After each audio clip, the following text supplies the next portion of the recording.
I think my Aunt Zara's story is a good fit here. She had just arrived in small-town Russia, wasn't fluent in the language, but knew enough to have a somewhat decent conversation. She had gone on account of some business venture, and had agreed to meet up with a contact there. I forget the guy's name exactly, so for the sake of this story, let's just call him Sergey. Stereotypical, I know.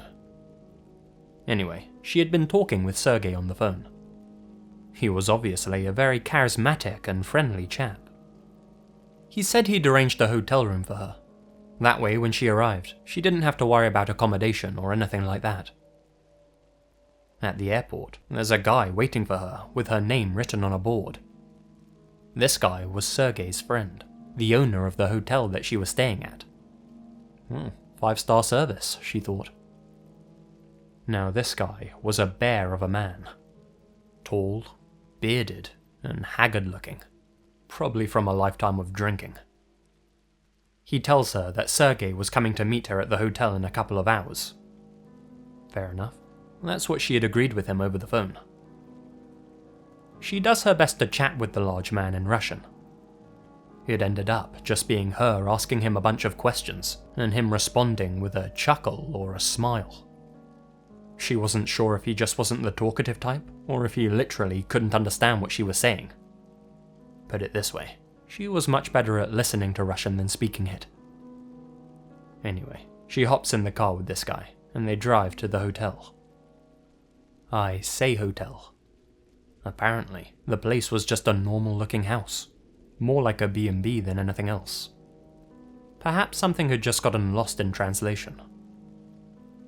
They step through the front door, and the bear-like man shows her where she'll be staying.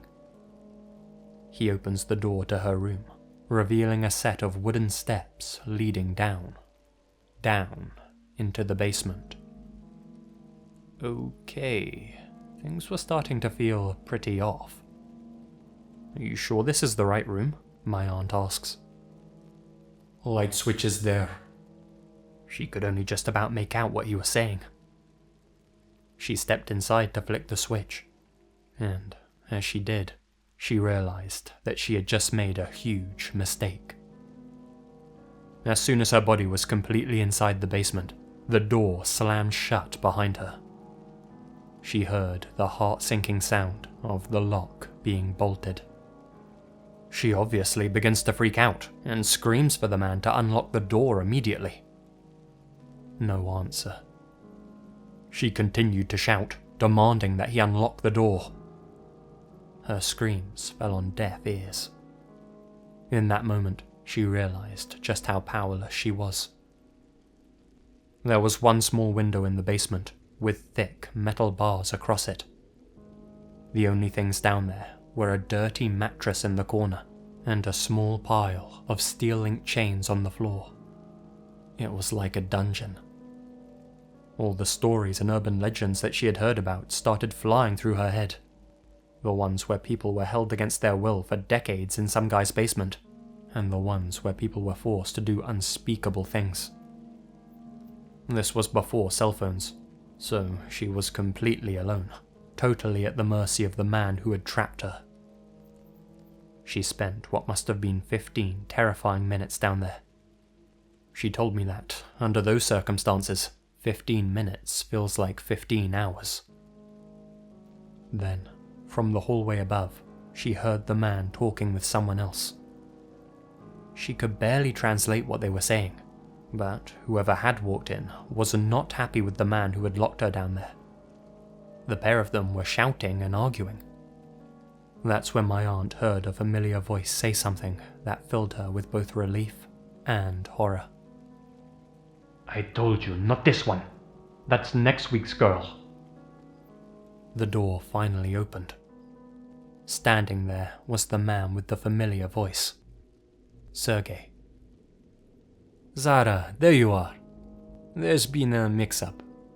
Come, I'll take you to a nice hotel. With that, she scrambled out of the basement, and, as you can imagine, straight onto the next plane home. Sergey obviously didn't want anything bad to happen to my aunt, But at the same time, he obviously knew about what was going on at the fake hotel. It even sounded like he was a part of it. To this day, my aunt doesn't know what that was all about. Were they luring girls to this fake hotel for human trafficking? Was it some sort of fetish dungeon? Perhaps it really was all just a major misunderstanding. For the sake of next week's girl, I really hope that was the case. Either way, there was no one to report the incident to. No one who would listen or care, at least. My aunt never went on any more international business trips after that.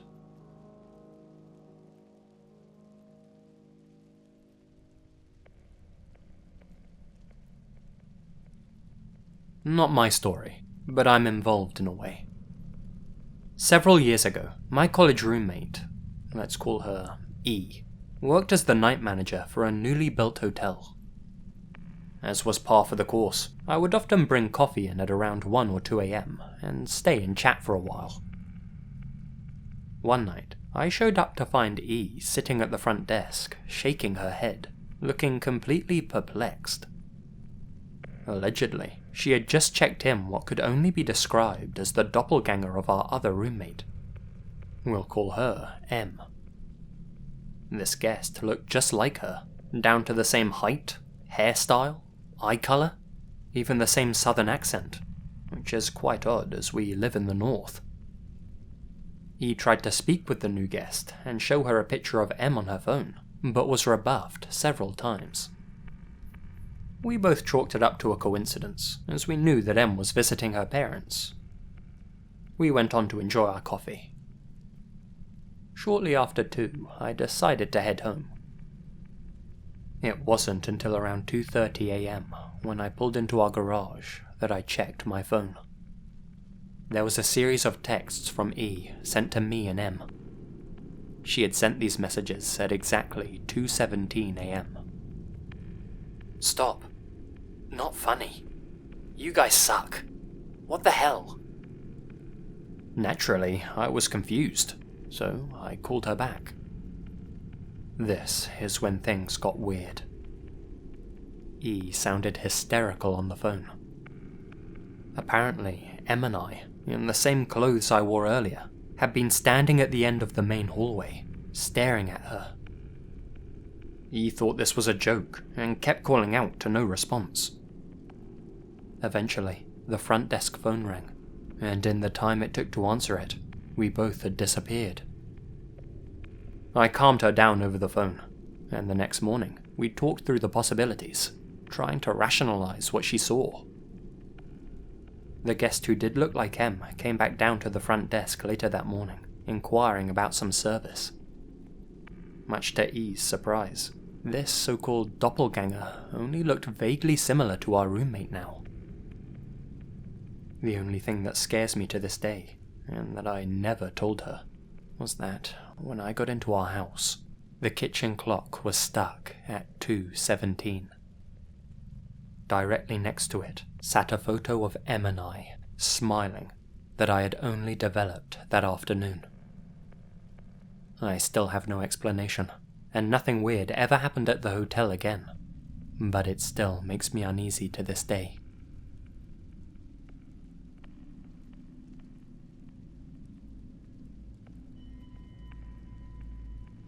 Staying at a hotel, I got into the lift from the top floor to head down. The lift stopped at the 4th floor. The door opened. I saw people outside, standing still, making no attempt to come in, despite me being alone inside. There was room for everybody. The automatic lift door then closed, and before it had completely shut, I heard someone outside saying, "Why is the lift so full of people?"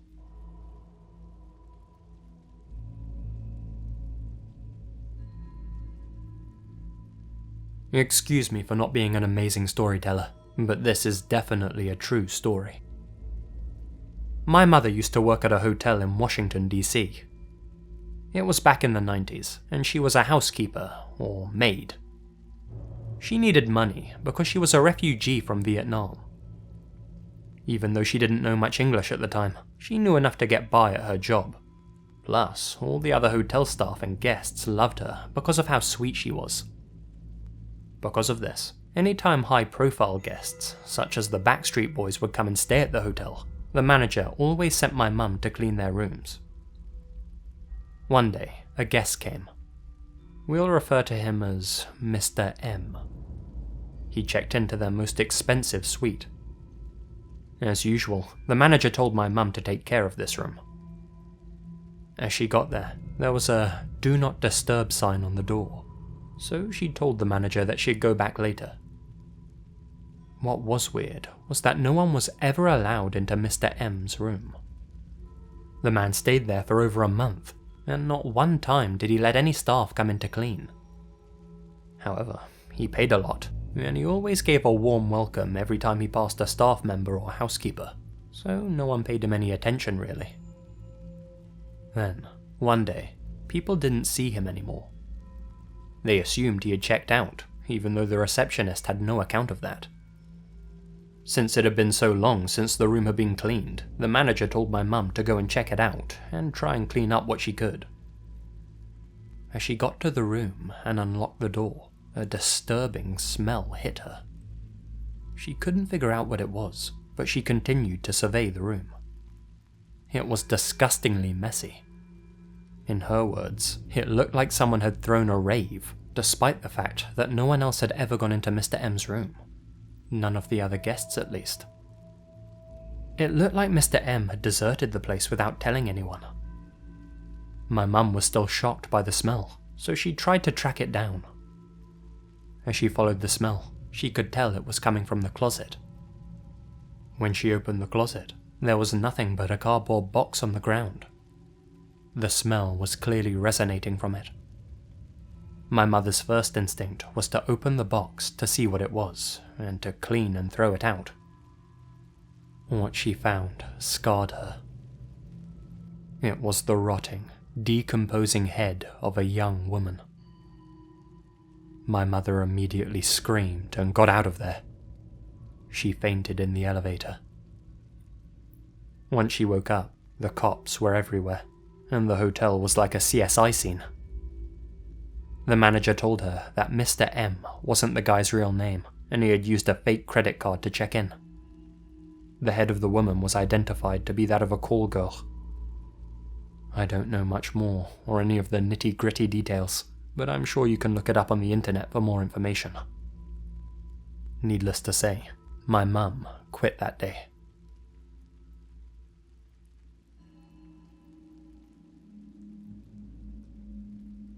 Staying at a hotel one night, I was reading a book in bed when I noticed something out of the corner of my eye.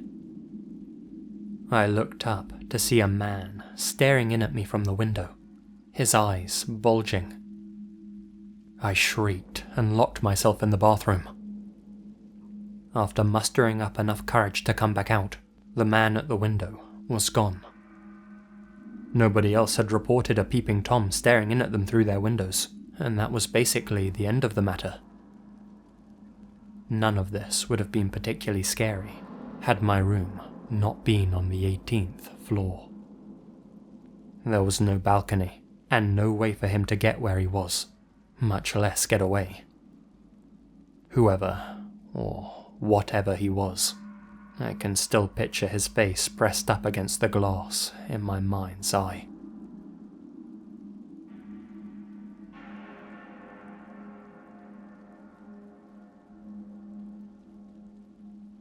I worked at a Canard Inns doing banquet serving.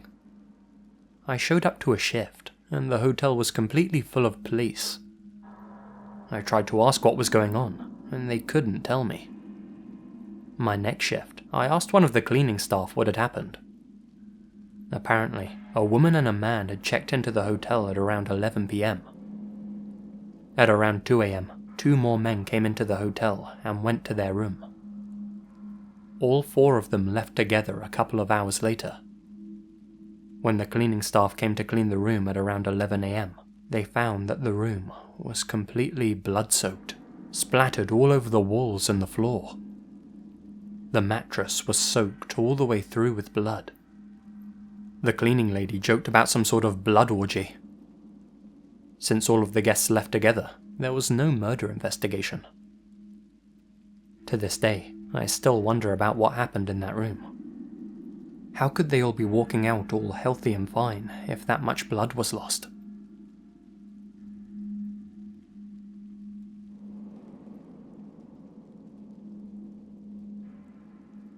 I worked as a chef for a Hilton. I remember speaking to one of the managers of a different downtown hotel, a very high-end place. He told me this story.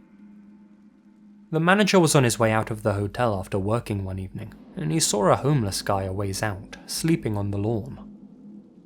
He decided to walk back in, and told the front desk employees to try and get him off the property. He came back in for work the next morning, and saw the same homeless guy still sleeping on the lawn. He ran in to chew out the front desk manager. Why hadn't the employees done as he had asked? They both walked out to get the bum to leave, but found that the bum was wearing a nice suit coat. Turns out it was a wealthy businessman who had jumped off the 12th story balcony and had just been there all night and half the day, dead on the lawn. No one saw him fall. Sad story, actually.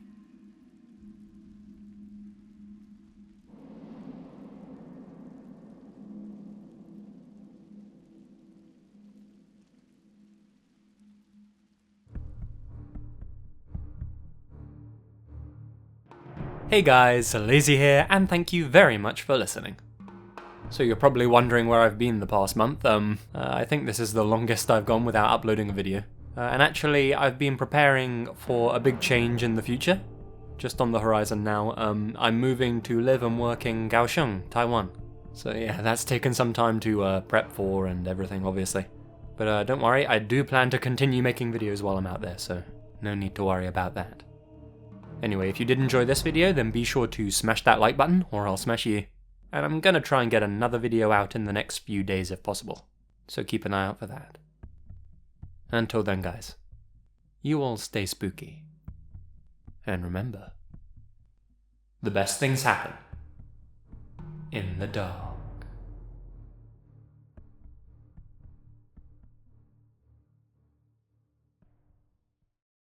The light switch is there.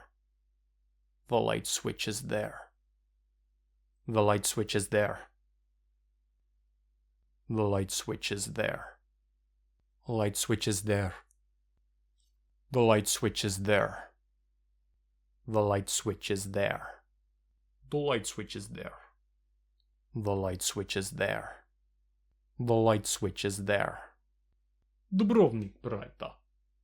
Adidas.